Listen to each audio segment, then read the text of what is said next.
This is Girls Stop Playing, a weekly show that empowers Black women to stop playing with their potential so they can live a life that they love.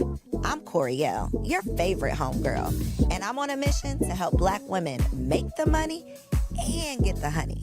You can have it all as long as you're willing to work.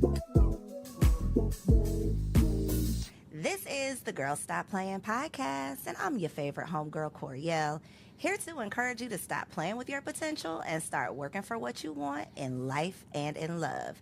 You already know that I'm bringing you the information and the conversations to help you make the money and get the honey. You can have it all as long as you are willing to work. And baby, we got a working woman in the building today that is making the money, got the honey, and is helping you get your honey too. We got Crystal Jordan in the building. Your last name is not Jordan though anymore, is It's it? Jennings. Okay, let's put some respect on that. We got Crystal Jennings in the building.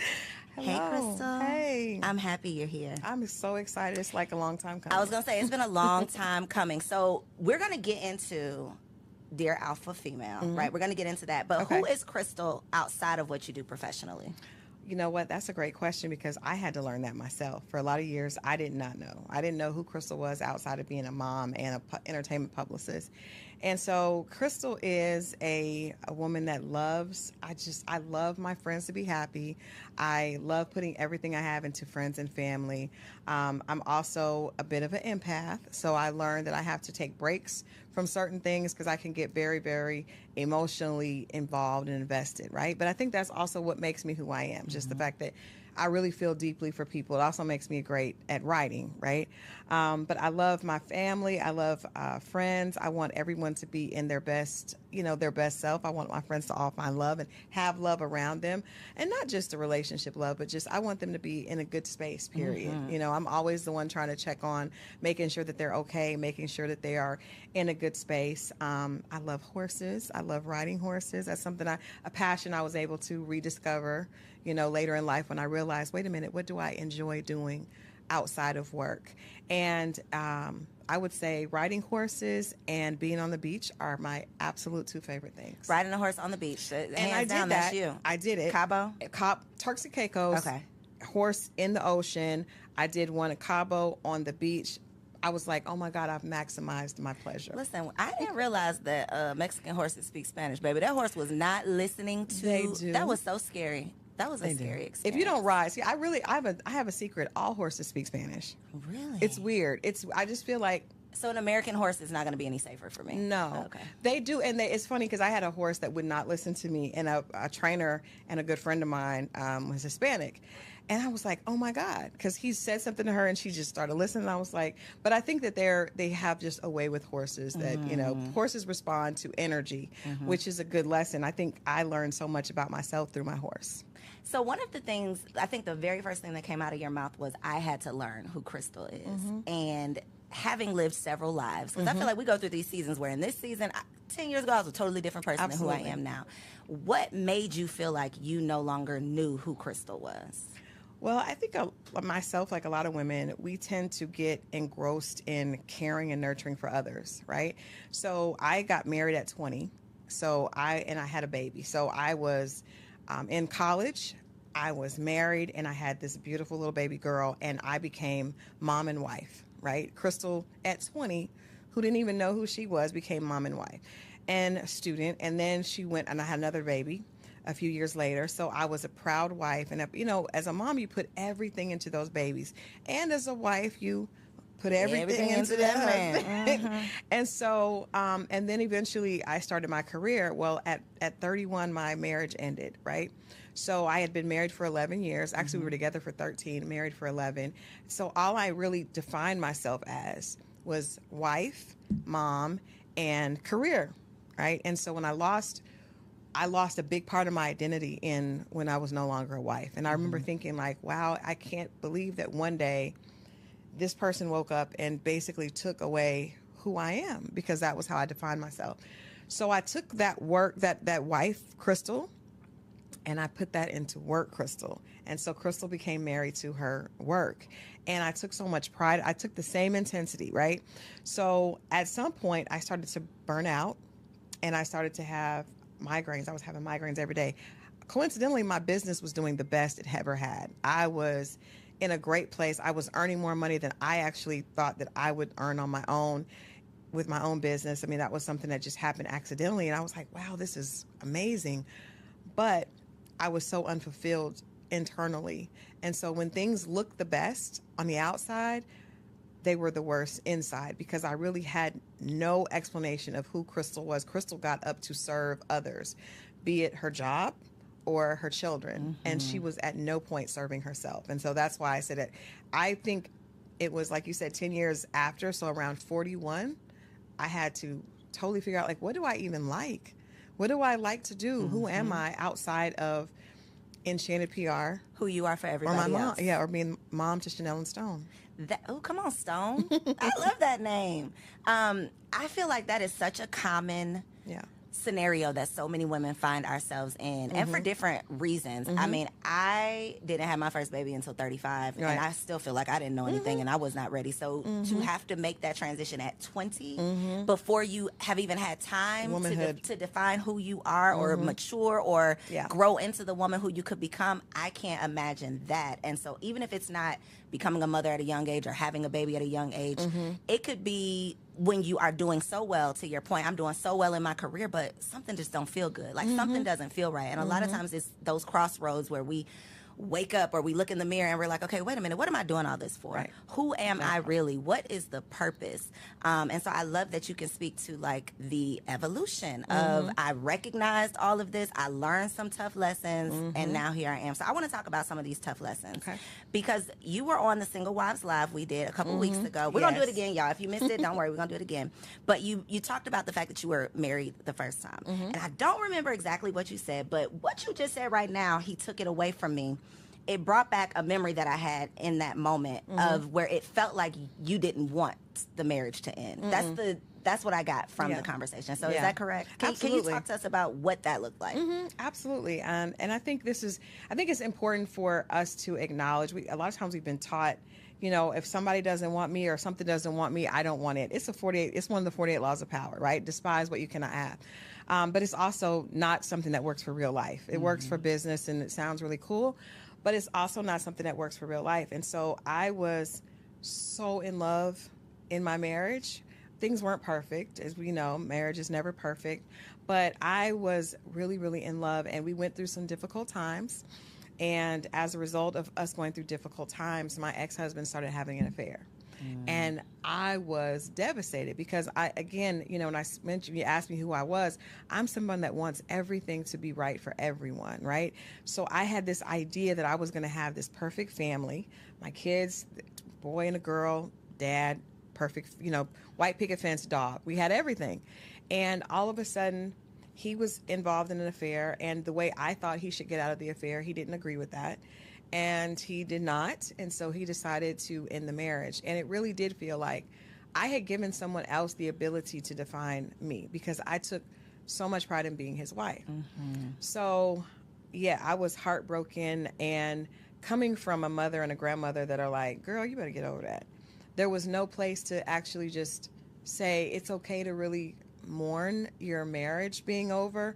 And instead of actually mourning it, I just dove into work, right? You controlled what you could control. I controlled what I could control, and I did not allow those in my. I mean, I was basically a functioning depressive in a functioning depressive state, because I didn't know what to do with all this pain, and I didn't want to. I just sometimes it felt physical how much pain there was. I mean, this is 13 years.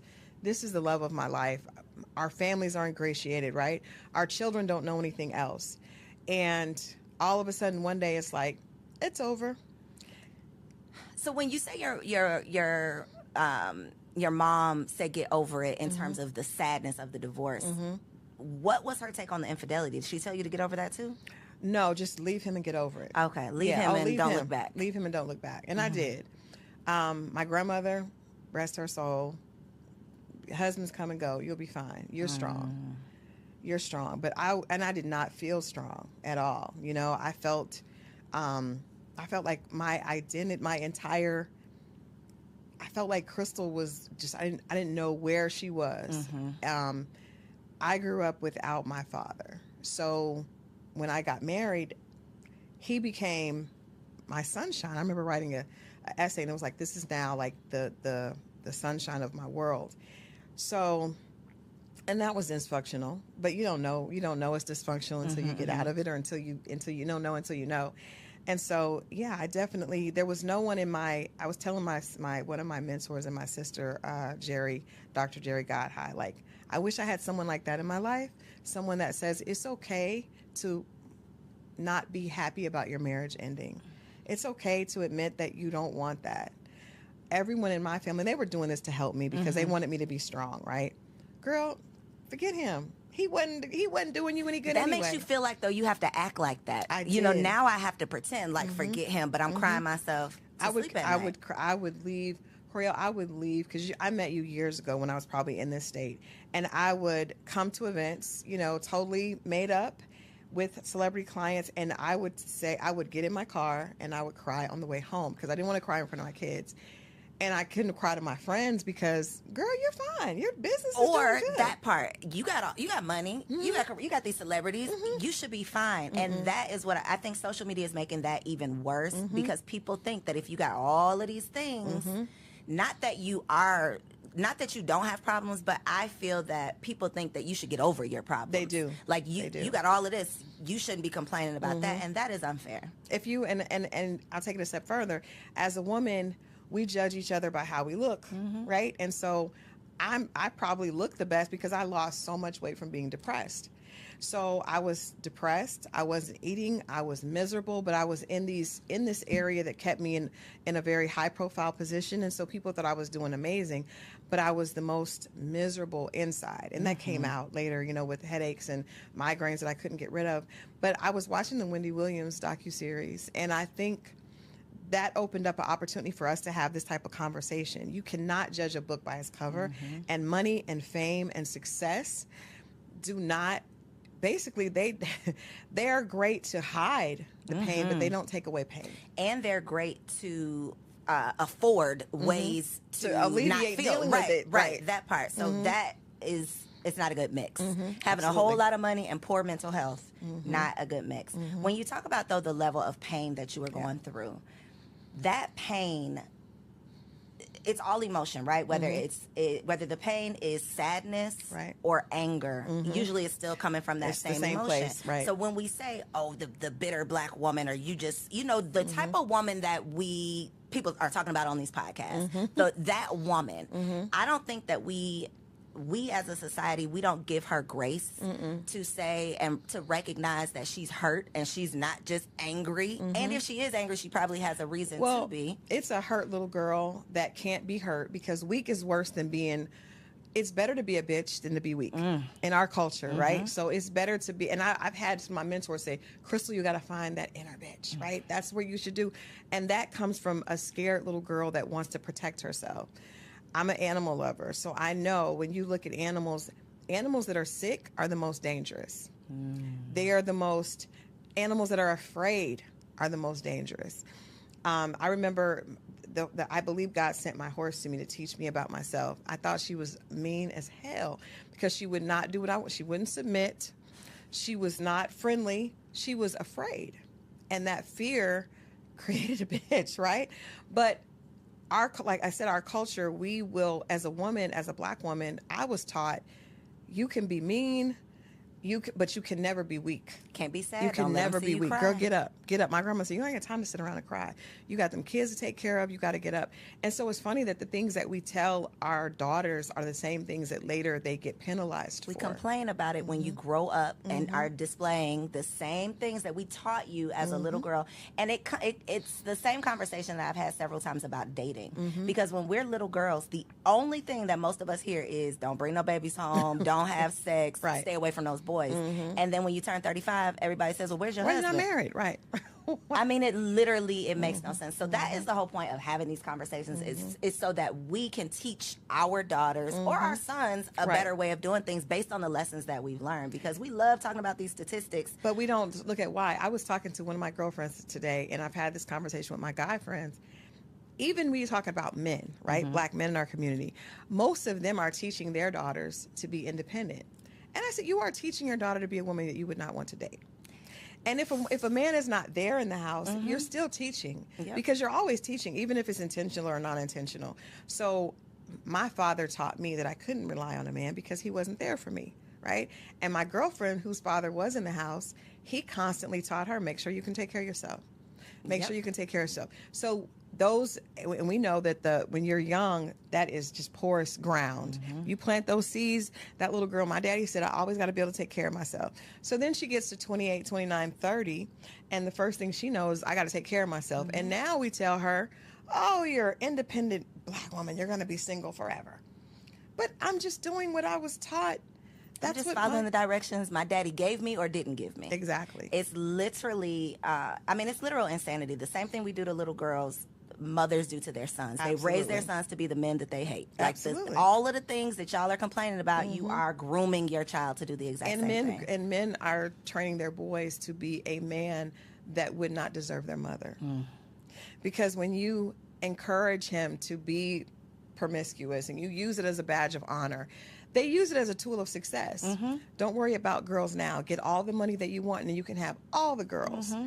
But he had a mom. So, and we know little boys' first love is their mom. And so that's a dysfunctional relationship that they're taught from the beginning. This is not what I should look for. What I should look for is to have the upper hand so I can have all the girls. And then the moms come along and say, oh, he's got money. My son is cute. He's going to be a heartbreaker. Ma'am. It's literally speaking. This is what we're speaking over our children. So I would love to know what were the lessons that you wanted your children to learn on the other side of your divorce? It's like we look at it like post-divorce and pre-divorce, almost like, post-Christ coming in after, because it was such a big impact on my kids. My son was 9 and my daughter was 12. That's a really horrible time to go through because they're both coming into their identity as people. And I think the biggest thing that I've wanted them to know is that they don't have to always be right. Because, I have a great relationship with them because I learned I was of the mindset that I had to provide and I had to make this perfect life for them. And when the life became unperfect, they still loved me. And I remember thinking like, wow, after the divorce, I didn't have the money that their father and his family had. And I thought, they're not going to want to be with me. But the fact that they said, Mom, we want to come with you, then I was like, oh, wow. So you don't have to be perfect. You don't have to be perfect as a mother. And I want them to know that as young adults, they don't have to be perfect. I made a lot of mistakes. Their dad made a lot of mistakes. But you can always pivot. And I think a lot of us we feel like we got to be perfect or we're hard on ourselves. And so I'm proud of them, but I always wanted them to know I was very open. Like, Mom didn't know what to do. She thought she did. She had you at 20. And it's okay to say, I need help. It's okay, not just financial help, but it's okay to say, I don't know what to do with these feelings, because I went to therapy and I put them in therapy. Right after the divorce, I had no idea what to tell my kids. And they were my everything. And so I said, I've got to get some help and I got to put them in some help. So they didn't want to go, but I made them go. And I think that it taught them it's okay to need help with my emotions. My motto is, my sons will not believe they have a strong Black mother. I am not a strong Black woman. I am, help me. I am weak. I am a damsel. Please help me. Open the door, pump the gas, whatever it is. I don't want you to think that I have it all together, because I don't want you to expect any woman you ever come across to be so strong and have it all together, and then she's weak if she's not. If she's not able to. And I think that our mothers did us a disservice. At least, I don't know about your mama, but my mama, I never saw her cry. No, she did the best. They did the best they could, but they were taught. We were taught. Our culture was taught. It all goes back. It all goes back to the root. But that's why it's so important for us to be intentional based on the lessons that we've learned, so that we're not just repeating bad behavior. I was dating this guy because I had a long period of dating that was not good, and I just let's talk about it. So post divorce, what did that look like? For a long time I didn't date at all because I was afraid. I was afraid of men, just after going through such a traumatic experience. But when I did start to date, I didn't know how to date because I got married at 20, and I got married outside of Atlanta. So I was in this very just horrible dating scene in Atlanta. And I remember going out, and what years was this? This was a mentor told me not to waste my 30s, but I did. I wasted most of my 30s. So I didn't really start dating until I was almost 40. Okay. So I got divorced at 31, 32, and all those good 30 years I wasted being sad and depressed and just hiding. Look in this camera right here and tell the ladies in their 30s this ain't the time to play around. Ladies, let me tell you something. Marie told me, girl, don't waste your 30s. And I am telling you all, do not waste your 30s. Figure out how to get healthy and figure out how to love yourself and enjoy you in your 30s. That's the biggest thing I would want to tell women. Like, don't waste that time. I look back and I'm like, girl, you was fine. You had all those good years. Yes. But, you know, God works it out. He's a good God. But I didn't start dating until I was like 37, 38, really. So look at all the good time. However, but it wasn't too late, baby. It wasn't too late. So the husband came later, but first some very horrible experiences and then some good experiences. Okay. So, but I remember in particular going out with this guy, and I was working to the point where, because I work, you know, that's just what I define myself as. And I would work, and then I had the kids, and then he expected me to like do all the house stuff as well. And I was like, we're not even married yet. Like, you know, I don't live with you. And he said, well, my mom did it.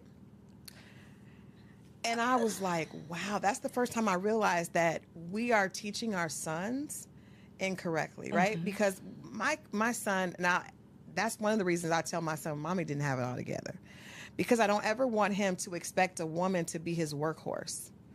Can I say that again? Like, I don't ever want my son to expect his woman to be the workhorse, because I wasn't that way by choice.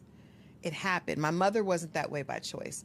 My grandmother wasn't that way by choice. But this man said to me, well, you can do it all because my mom did it. Now, what does that look like when y'all aren't living together? That looked like we needed to be apart. But did he think you was going to come clean his house? Or like, what did he thought, because that's what he thought. He thought a woman's purpose was to make sure that's that every level right there. Oh, it was. I had never had someone articulate that to me, but I appreciate him for sharing that with me, because I understand that it was because he saw his mother. Mm-hmm. That's all he knew. In dysfunction, right? And as a little boy, that was his idea of what perfection was. Most men either idolize their mothers, or, you know, or it's the opposite. But I think I think I called my son because my son was in college, and I was like, listen to me. Like, I did all that because and he's like, Mom, I know. But I think that women need to understand you're teaching when you're not talking. Kids pick up more on what we say, what we do, than what we say. So he had been taught that a woman does not need a break. She is able to work, you know, until she's bone tired, and then come home and clean, and then come home and then do some other porn. And then throw it back in the middle of the night. A porn star in the bed. And if she doesn't do all of that, then she's not worthy, and you have a right to cheat. So I was able to, you know, relieve myself from that situation. But I learned that there were a lot of men so many women say that, you know, men are intimidated. I don't think that the right man is ever intimidated. I think that men are smart enough to know how to push our buttons. So when you have a situation, because women, we tell, especially when you want to find love, you meet a man and you tell him everything you want because you're hoping that he's going to step up to that, and he's listening to everything you said. Mm-hmm. And if he sees you as a wife, he will act accordingly. And if he doesn't, then he's going to play games, and you've given him the playbook. Mm-hmm. So he knows that you probably are an overachiever. For us, you know, what I define as alpha females that are overachievers, and he'll give you some more things to do. Mm-hmm. And I had a girlfriend that was an OBGYN, amazing, had her own practice, and she's like, well, I'm trying to learn, I'm trying to have a threesome. And I was like, do you want to have a threesome? No, but he says if I don't, he'll leave. He tapped into the fact that you are a perfectionist and you want to show up and do well in everything that you do. This beautiful sister was trying to go to the sex club. She was doing all this stuff, and I was like, girl, you are a whole OBGYN. That you are She's like, but he wants a woman that's doing this. She was leaving the practice to go and make sure she cooked. Girl, what happened with these people? Are they still together? No. Did she have a threesome? No, she didn't have a threesome. No, but what I'm telling you is, it sounds crazy, but in the minute, because you got to realize, especially right now, the season is ripe for everyone is dumping on career women. Right? It's fun. Mm-hmm. Oh, well, you think you're all that because you have that degree, but what about what do you do in the kitchen? What do you do in the bedroom? And so those of us that are overage, well, I can do it all. Girl, No, sit down. please. He's not the one for you. He's not the one Wow. for you, because the one that sees you as his queen and as his wife, he will not be looking to play with you and make you do more for him. He will be looking at how he can make life easier on you. That part. And that's when we talk about, how God is good and he comes around. If you just wait and then you do what you're supposed to, you do That your part, work. that part. You must wait wait. and do the work. You Because must I've wait. talked to therapists and relationship coaches who talk about the fact that they get clients who haven't dated. They've been single for a decade. But you Oh, have done zero you've work. done no work. You've done no work. So a decade later, you're going to still be in the making the same- same bad decisions. That part. Thank you for saying that. Because I told my goddaughter this weekend, I said, one of the things I would do differently, because I didn't date for probably about 6 years. But when I started, I was emotionally very immature, because I was still, actually, not only was I 6 years behind, but I hadn't been in a relationship that was outside of my marriage. I didn't date since 20. You were a teen, So I went basically. back and I was an idiot out here because I didn't know. I didn't know. And so it's important that you do the work, and it's important that you don't avoid dating because of fear. Because if you do, then when you start, that same fear is going to be there, and you're going to run from it, or you're going to make decisions out of desperation Yep. or out of fear, and those are always the wrong decision. But it's interesting that when you find the man that sees you have to find the man that sees you as his wife, not the man that you Think had is gonna be wanted your to see as your husband, because that we have some of those. But it's really important that he sees you that way, and then you will be able to tell the way he treats you, the way because There's it's no totally question. different. There is literally no question. And it sounds, until you have experienced it, it sounds like, oh, they just saying, it's like that when you know, it sounds like, okay, that sounds real good. But the way that you are treated, like being loved properly, Right. it is like a totally different experience. And it will make you say, what the hell was that? What was I doing? What was I doing and why? Like, what was wrong with me? But a lot of it is how you treat yourself. And so for me, when I was dating before, I wasn't treating myself well. They saw that I was chasing these clients and trying to be perfect for them, trying to make sure they had everything, doing all this stuff for my kids. So they were like, oh, let me jump in this. Let her do some stuff for me. Let her do it for me. So I want to get to this husband. Yay. Because, well, before you got to the husband, you talked about the fact that one of your challenges, which I want to bring this up because I feel like it's a common challenge, is couldn't nobody tell you nothing. Yeah. You were never wrong. And I think that for successful women, women who have been successful in any area of their lives for a long enough period of time, we start to feel like, because I've done this, I can do I'm right about everything. Yeah. Nobody can tell me anything. Absolutely. So talk about your experience with that, and then how other women who may be exhibiting those same behaviors can stop. Well, it's two things. For me, it was twofold. So not only was I doing really well in my career, right? And I'm a hard worker, so I knew there's a formula, right? That I know if I put a lot of hard work in, there's going to be a return on my investment. And it had been proven correct. But also when you go through trauma, right? I went through being married and having, 5-bedroom house, 2 cars, to being almost homeless after my divorce, right? Didn't have anywhere to live, built myself back. So in that building yourself back, I remember my kids, we went from the first year I was divorced, we were adopted by a family for Christmas, right? Because I came back and I was like, my ex-husband was like, go stay with my parents. And I was like, no, I'm going to build this on my own. So we had to be adopted. And so that would be humiliating for a lot of people, but I told them, I said, we're going to do the same thing for another family. And we did. So we went from a 2-bedroom where I used to sleep in the living room because I didn't have a bedroom, but I just knew I was going to make sure my kids were good, to, at the time that the kids were graduating, we had another 5-bedroom house. I had my own 2 cars outside, and everything was good. So that journey of like 32 to 38, I pulled myself up. And not only was my work doing well, but I had all this life experience of I did it. I put my all into it, and I got my kids. We adopted families. We would do things for people for Christmas. I went from driving a car that had a black eye to having a luxury car and a backup car out. All that I did on my own. So sometimes God has to tell you, hold on now, little mama. Let's reel it on Hold back on. in. Because you fight so hard, and it's like, and that fight becomes your identity, Yep. right? And so when I would meet men that to date, and they were struggling alone, I'd be like, what? I have 2 kids, was left for dead, and I've managed to be in this beautiful home. I'm not listening to you.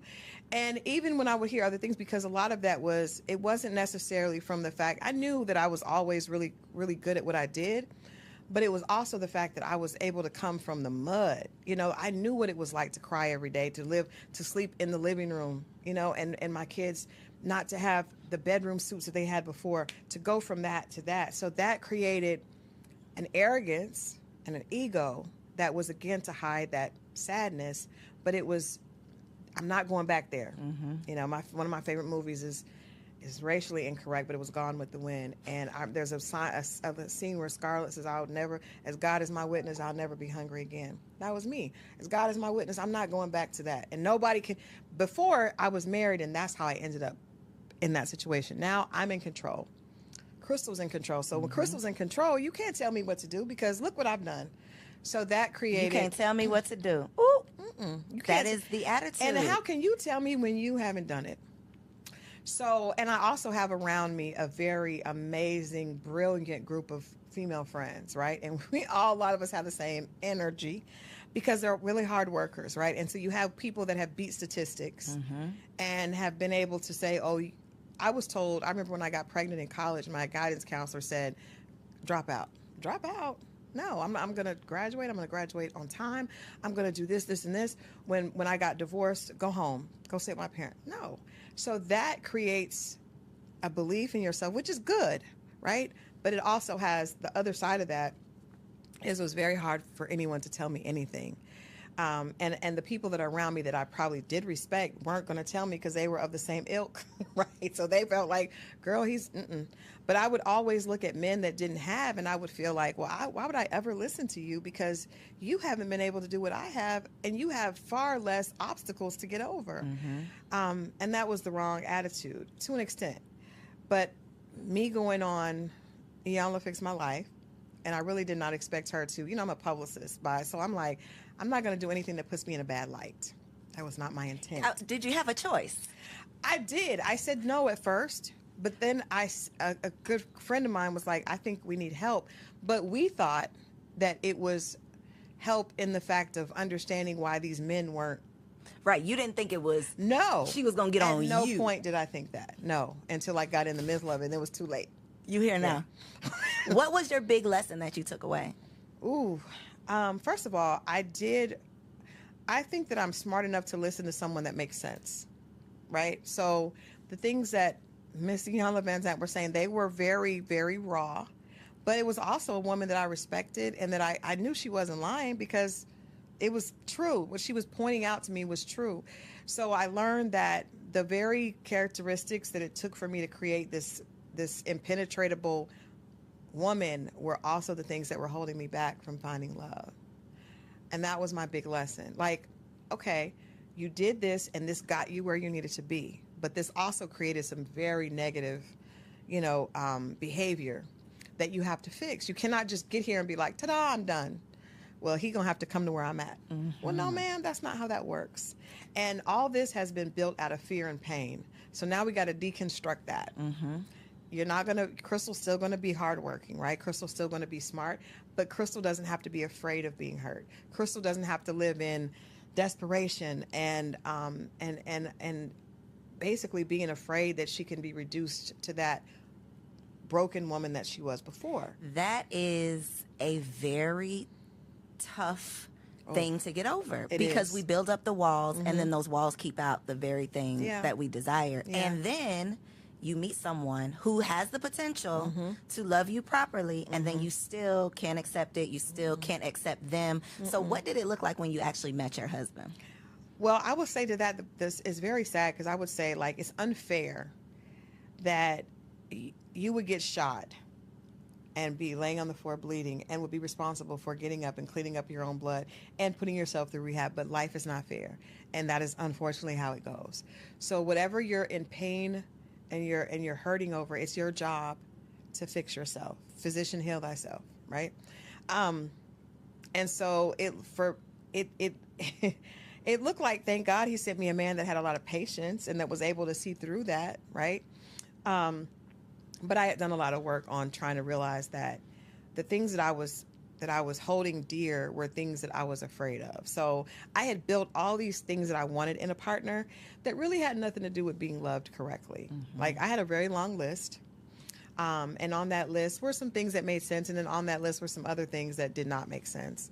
And so I had to, when I met my husband now, he didn't meet some of the things that were on my list, but I was thankfully bright enough to pay attention to his actions. And his actions were, I literally did not think a man like this existed. I really didn't. And I had heard it, and I could believe it from my friends. I remember seeing, some people, different people online going through things. I could believe it for my girlfriends, But not me. but I just, because I, like, you don't know what I've been through. Like, all that time of fighting, it does something to your self-esteem, and this is another thing. I was loving myself with conditions. What does that look like? So I would be hard on myself, really, really hard on myself if I didn't have what I wanted. So I've always been a perfectionist. I always was like that. So I was the kid in class that was angry if they got a 95. I wanted 100. I was always like that. So when I was, single, I wanted to make sure that I had this for my kids. So I would work extra amount. I would put myself through things, and I would never tell myself, Crystal, you are good as you are. It was like, no, girl, you need to do this. You need to get on it. You need to look, you 20 pounds overweight. That's not acceptable. And I was hard on myself. I was mean to myself. And that did push me forward. So let's be honest. Sometimes when you're hard on yourself, The gift and the curse. it is the gift and the curse, but it's not good when it comes to relationships, because if you don't know how to love yourself unconditionally with your extra pounds. I was talking to a girlfriend on the way here, and she was like, "Oh, I'm getting liposuction." I was like, "Okay, cool, but we need to know that you're beautiful as you are." When we don't know that, and then we meet a man and we expect him to know that, the right man is not going to want to be with you, because he's going to realize that's going to be unattractive to him. It's very unattractive. So that was a part of the work, is how do I love Crystal even if she doesn't earn this amount this year? Because me and my girlfriends are very results driven. We get together, we look at our vision boards. What is your work plan for next year? What do you, and I love it, because we push each other forward. But at some point it needs to be like, girl, even if you don't achieve that, you're still good. You're still good. So when you went to Ayala, you got yourself together, you met your husband. How did your transformation affect your friends who may not have evolved or went on Ayala? Well, I think the beautiful part is my friends, because I'm a writer and because I talk, I have conversations on relationships. I was a relationships editor before I was in a relationship. And I remember thinking, that's weird. And I don't want to be that person that's talking about relationships that's not in one. So what I did is I just talked about everything. I would write about things from a positive perspective. And one of my girlfriends challenged me to do that. She was like, Crystal, it's enough negativity about Black love. At least when you write from this perspective. And I didn't know it to be true. I was writing what I thought were lies. But so I had an audience. So I think my audience extended outside of my immediate friend group. So when I got married, at my wedding, so many of my friends got up and told my husband, I'm not going to get emotional, because that's what this moment was, just so emotional, because so many of them told him, she deserves it so much. And I did not know that they saw me that way, right? So, I mean, guy friends and female friends were like, oh my God, we're so happy that you came. She's so happy. We've never seen her like this. And they've seen me successful. They've seen me enjoying things, but they've never seen me in the essence of Crystal, because there's something about you when you're being loved. And I have love for my children and love for my friends, and there's nothing that I want to take away from that, because I have an amazing group of friends. I love my babies to death. And I have a great group of just my outer circle is amazing. But there's something about when a man is loving you the right way, that makes you feel like a woman in a totally different way that you feel You're when you're lighter. not. You're lighter. And they responded to that. I almost felt bad. I was like, he probably is like, what was she doing for? Well, damn, what? Because everybody was like, oh my God, we're so glad you're here. But I think, and I've had so many people, my immediate friends, and even people I talk to online, say, I believe it. I love seeing what you, because they saw me. They saw it. Unfortunately, the world saw it on the young. But look at the other But look side. at the Because other if they side. see that episode and then they come Yeah. Googling you, it's like, oh, she Yeah. got her shit together. And look at her now. She did. I'm going to say this. Let's don't say she has her shit together. Let's say she's Working on her it. shit. She's working on her shit, because my husband still tells me, that's one of the things we still go back and forth about. And you have to learn. If I could tell women anything being single, I understand work is important, because we have got to get, social media has convinced us that the most important thing in life is getting the bag and being snatched. So it's contour and couture, right? But if you don't work on loving yourself and finding out who you are outside of that, it's going to be very difficult, even when God does send an amazing man, because you're not going to know how to receive it and just to be loved. It sounds cliche, but you know what I mean. It's not easy. It is not It's easy. not easy. I talked to Coach LaTanya. I talked to another one of my mentors, Miss D, Dr. Jerry. God, I talked to all these women that are married and understand, and they're telling me, Crystal, there's still so much work to do. But the beautiful thing is, I recognized this man because of the work I had done. I recognized, wait a minute, this may not fit the exact profile, but I've never been treated like this. And then understand that you deserve it, right? And Not then running away from not running it. away from it, even when it's easier to run, and having to adjust. So many women are like, well, he has to do. No. The very idea of being a wife means that your job is to make that man better and serve him. His job is to make you better and to protect and serve you. But so many of my friends and so many women I see online are looking for a man that can do for them. And I know, well, you're not ready. Because if you're ready, then you know that marriage is about sacrifice. And so what are you willing to do for the right man? How will you serve How will in you your serve? marriage? That is not the conversation that we see on social media. At all. How can he bring the money to me? That's That is because those are all ridiculous. single people having those conversations. They That's why. are. Because They the married stay people, single. and they're going to stay single. gonna stay Married people single. know the sacrifice that marriage takes, and that even if you have the partner for you, Right. it is still work. Oh, it's still work. It is still work. It is always going to be work, but it is work that is well worth it. And I think if you find a man, and I think, our gut as women, we were given a gut instinct. I feel like it's God's way of whispering to us. We ignore it. Yep. But so when that fool was telling me that I needed to be the workhorse like his mom, I remember the older I got, I was like, I recognize things. Even I dated some great guys. They just weren't the guys for me. And because I started to be able to be in tune with that, with Crystal, once I started to love Crystal, she started to speak to me in a different way, because before she was just chasing. Stop chasing and allow things to come to you. And my husband, when we met, he told me, just take my hand and let me lead you around the obstacles of life. And I was just like, who is he talking to? I did not need you to lead me. Look what I have amassed, right? Look what I've led myself to. And he was patient. I remember being just difficult. It was just difficult. But he saw that, and now I see different things. He gave me a different perspective. It's not all about how much money you earn. It really is about the quality of life and what you're enjoying. And his perspective is so different. And I think I've been able to give him different perspective as well.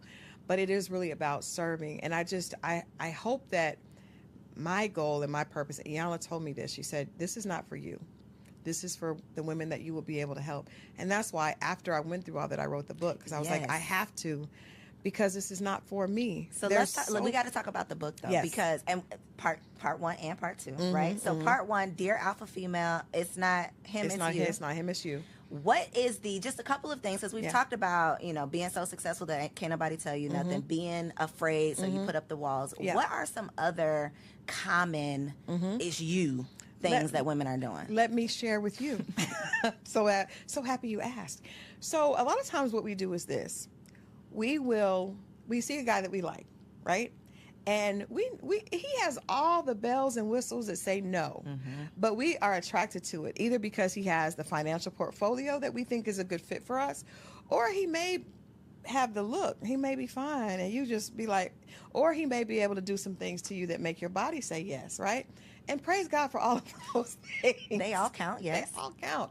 But you are ignoring the other bells and whistles because of that. So a lot of times you're the smart, beautiful sister that you are, will try this with him. I'm going to give him a chance. There's nothing that this man has done outside of make your body sing, which is important, but not the only thing. But there's nothing that he has done to show you that he sees you as a wife. And you give him a chance. And then when it doesn't work, I'm done. Forget it. Men are all bad, and I'm not, and you want to argue, go online, talk bad about men, but you chose that man. You knew deep down inside, you knew that wasn't right, and you used that as a defense and a block. And the right man doesn't have a chance now but you made that choice, sis. So in the book we talk about, I've talked to girlfriends. We're just gonna be honest. That man is married. Okay, he's separated, but he's married. That's not your husband. But you can give me 8 million reasons, and that's fine. But then when that doesn't work, you're going to use that pain and say, well, this is what was done to me. I was hurt. Well, you hurt yourself. Yep. You hurt yourself. The lack of accountability. So you must, if you're talking about, we want to talk, because women love to dig into, well, this happened to me, and I didn't deserve it, and da-da-da.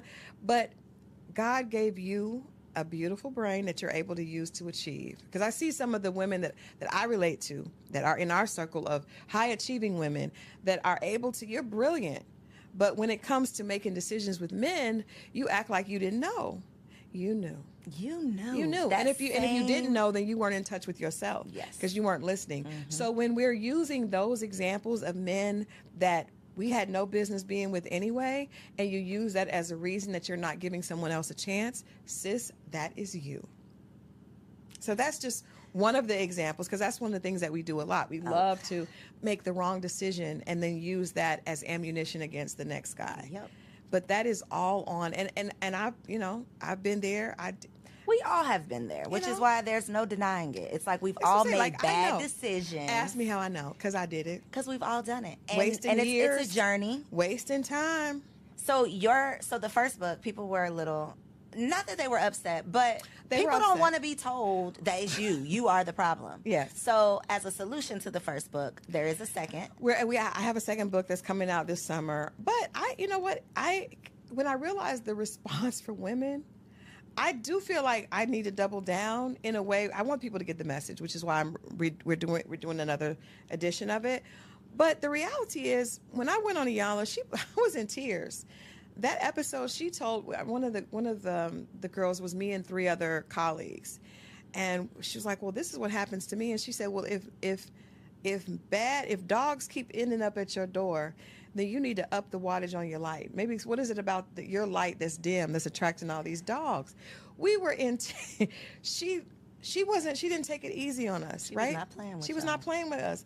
And that's why I believe that women, at least the alpha women, women that are leaders, and I know people hate that term, but it's just about a woman that has leadership qualities, right? Iron sharpens iron. One of my favorite quotes. It's not a pretty process. Nothing becomes beautiful or valuable from just petting it and placating it. No. If I'm doing something wrong, Corey, I'll say, "Crystal, no, come here. No, wait a minute. That ain't gonna work. You stop me, right?" And that's not about, okay. Because guess what? When you're in the boardroom, you have to speak with authority, right? Because you're able to speak with authority is how you're able to get promoted. You speak with authority on your platform. You can't get on there and well, I don't know really how. I'm thinking, girl, ain't nobody listening to that. So I think that it may be uncomfortable. It was uncomfortable for me, but that's what I needed. The people that were giving me, "Oh, Crystal, you're amazing," they weren't helping me. Yep. They were not helping me. So yes, I have another edition coming out, but I think that the interesting thing in this book is this Dear Alpha Female, it's not him, it's you. And I meant that, and I mean that still. But it's an interactive devotional designed to help you attract the love that you deserve.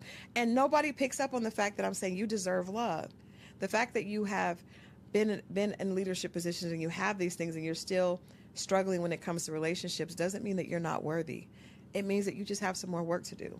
And you're fine with work because you have Your amassed, working ass. You can do this work too, sis. you got the degrees, you got the positions. You're okay with work, but you can't assume that you can work over here and not work over here. Crystal, you know that was literally my whole message with the Single Wives Club. It was, what is the work on yourself to get what you want? But I was met with so much, I'm not about to do nothing for no man, or why would I want? It's like, it's for you. It's for you. It's for you. And to your point, the same tenacity that we pursue these degrees and these careers, and we will take a class and hire a coach and do all of the things, but when it comes to your relationship, you think he's gonna fall out the sky and just fall in your lap and then he's sweep supposed you to off your feet. He's supposed to just deny everything else with your non-emotionally mature behind, Take you as you and just are. take you as you are, and you don't know how to speak to him. You don't know. I very rarely hear, especially on social media, which is why I'm so glad you're doing what you're doing. I rarely hear women speaking about, what accountability do you have to a relationship, right? None. All we want to talk about is what he's supposed to do. And that's why I can understand why there is a backlash from men to an extent, right? But at the end of the day, we need to be figuring out, how can we love each other? How can we love ourselves first? Because you can't be empty and be a good partner. But if you're willing to go under a knife to make yourself look beautiful on the outside, why are you not willing? Why is it such a... Why they beating down your door? Because you just want them to read a book. I just want you to do some internal work, but it's easy to put on the makeup and to go get all these things, because it doesn't take you acknowledging that there may be something going on with you. And I think a lot of us feel like we feel undeserving inside, and we don't want to look at that, right? Because you grew up thinking that maybe you didn't. Maybe, and so you learn to get all these things to prove people wrong, but you haven't proven yourself wrong yet. And that's the problem. So you've got to go back and do that work. And it's self-work. This is the other thing too, because people have a problem with therapy. People are above people telling them, you can't tell me nothing. Tell yourself. Sis, buy the book and do your own work. It could be between you and the Lord. Right. But do the work. It's worth it. And you know what the funny thing is, most of your girlfriends, I know, I remember I had 4 girlfriends. We would go to dinner, and I invited one of my guy friends to dinner with us, and he was like, you all are exhausting. And we know that, because we're like, where are we going to go for dinner? Well, I don't want to go here. Well, because we're all women that are in leadership. And your girlfriends know you're annoying. They don't want to marry you. You don't want to marry them. And it's because all of y'all need to do some work. It was and I love the fact that we work well together. But at some point, so I just tried to say, you know what, with my girlfriends, I just want to, y'all already got the work down. You got that part. Let me just ask you how you are. Let me just talk about something else. Let's just focus on, so when you come to Crystal, it will be more about, what are you doing for you? Because you got all the girlfriends that are going to be like, let's talk about the work plan. I was one of those girls. But it's like, I knew if somebody were to ask me, some of my guy friends say, is this girlfriend still single? Yep. You know that, though. We know that about our friends, but we don't tell them. I tell them. Well, but now I do, because I didn't know before. But I tell them, and they know. How do they receive it? They honestly, because, I mean, these are my close friends. They know, and they know that I'm telling. They know that I'm living. And you're telling them in love. And they know that I'm still struggling. I did not learn to not have I still sometimes have the laptop in the bed. But my husband was like, this isn't going to work. You need to cut this. Where are the boundaries for work? And every girlfriend I have doesn't have boundaries for work. I literally told my husband 3 days ago that I've been treating my marriage like a side chick.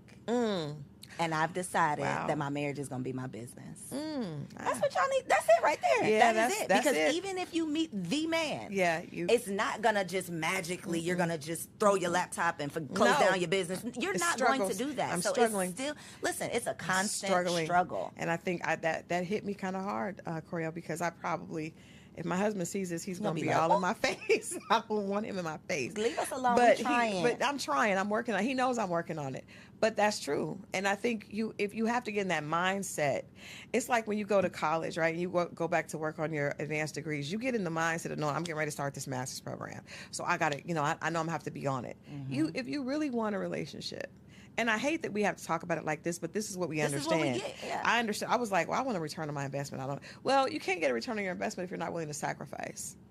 every return on investment comes with sacrifice. Got to give up something. You got to give up something. And so if you really want a loving relationship, you have to be willing to sacrifice. And you have to be willing to consider that what has worked for you has to change. I had a guy friend tell me, when you get married, that means that you are willing to change and a lot of women just want to add the man on the side. And you just come along and get with my program. Yeah, I'm already doing this.